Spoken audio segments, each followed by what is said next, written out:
Il glisse sa main sous sa sacoche. Qu'est-ce qu'il fait? Il se remet une couille en place ou quoi? Ça me dégoûte tous ces hommes qui se touchent le sexe dans les lieux publics. Une scène malheureusement banale de nos jours. Une jeune femme, jouée ici par un homme et cela a tout son sens, est victime de harcèlement dans le métro. Pauline Riba a choisi de mettre des mots sur les mots et le harcèlement quotidien dont sont victimes les femmes. Dans la rue, ça arrive, je veux dire, de se faire insulter, de se faire traiter de salope. Enfin, les mots un peu violents, un peu crus, ça c'est de la réalité, quoi. C'est pas du tout, c'est pas une invention de ma part. Donc, moi j'ai décidé de ne pas sublimer la réalité, de la mettre de manière telle quelle sur scène, aussi crue que ça dans la vie. La crudité des textes, le choc de certaines scènes, la violence psychologique, mais aussi et surtout le plaisir et la jouissance.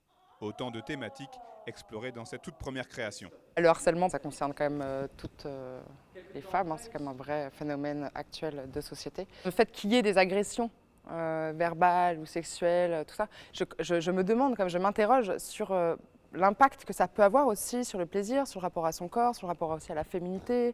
À l'origine de ce projet, le film documentaire Femmes de la rue, sorti en 2012 et réalisé par la Belge Sophie Peters, qui dénonce les agressions verbales à caractère sexiste dans les rues de Bruxelles.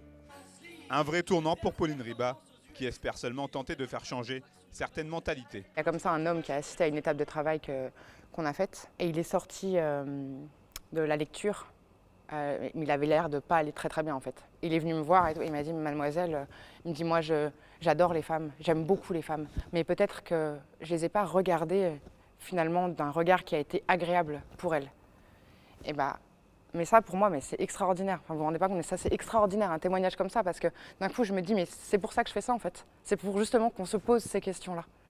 Né à la scène sur les planches du théâtre Charles Dulin, ce retour aux sources sera à coup sûr empli d'émotions pour la comédienne chambérienne. C'est très émouvant pour moi d'être là.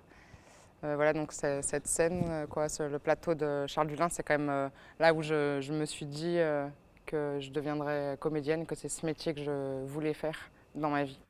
Curiosité du calendrier, depuis l'aube, Odo Clitoris sera joué une semaine après l'élection de Donald Trump à la Maison-Blanche, une sorte de pied de nez au futur président américain, accusé à de nombreuses reprises d'harcèlement sexuel.